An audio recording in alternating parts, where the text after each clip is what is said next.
Baboumian. I think I said that right. But honestly, crazy dude. They show his world record when he got it. So he walked 10 meters with 1,216 pounds on his back. They said he turned vegan, and that's what he says is kind of what helped him, break this record. Which, no, like, props to the guy. Like, he's an incredible athlete. I mean, he would kill me. But they neglect to mention that Brian Shaw literally beat the record with 1,544 pounds and walked it for 16 feet.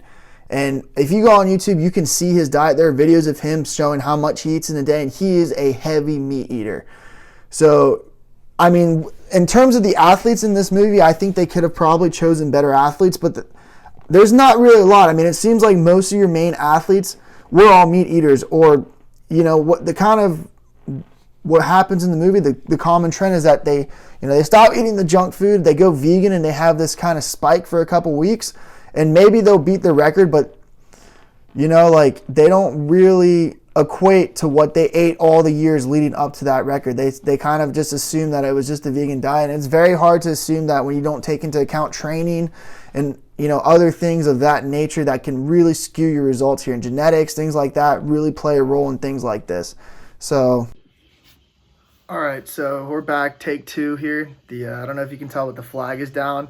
I'm starting to move out, but yeah, this video's taking me a long time. I've honestly really reviewed like so many videos now. I've driven back and forth from Atlanta to Orlando like 4 times, and throughout the process, I've literally listened to about every video on YouTube on this movie. So I've really spent a lot of time listening to videos.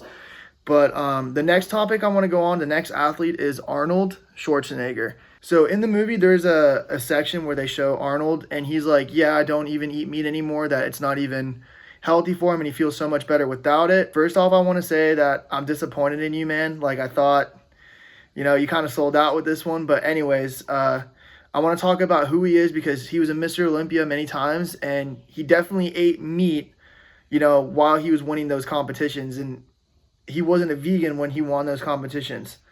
Secondly, Arnold has a supplement company that sells vegan protein. So he's selling vegan products. So I feel like there's a little bit of a bias here to push those products out. So overall, I was kind of really disappointed by that one, but you really can't take his word on anything, to be honest, because he's just a sellout. And I mean, when he won his competitions, there was a lot of other factors that were he was doing, like such as steroids and a bunch of other things and constant training. And it's hard to say that, like I said before, like the same thing with Conor McGregor. It's very hard to pinpoint it on one special thing that is the diet to their success, like leading to their success. So the next athlete I want to talk about is Novak Djokovic, who has affiliations with the movie. In the movie, they have like his name written. And if you don't know who he is, he was a former world #1 tennis player, and that's what I played. So I mean, I feel like I can talk about this. But yeah, Djokovic is a plant-based eater, and he actually has been dealing with injuries. So he was injured all throughout the season. He's had shoulder issues in the past, and even had to take some time from playing off in tennis. But like I said, like, it's hard to say that he was the world #1 because of his diet. Rafa Nadal and Roger Federer are like pretty much his main competition. They're both arguably the best tennis players of all time, are both meat eaters. So with that being said, it's hard to like really say that, this is the pinpoint of his career.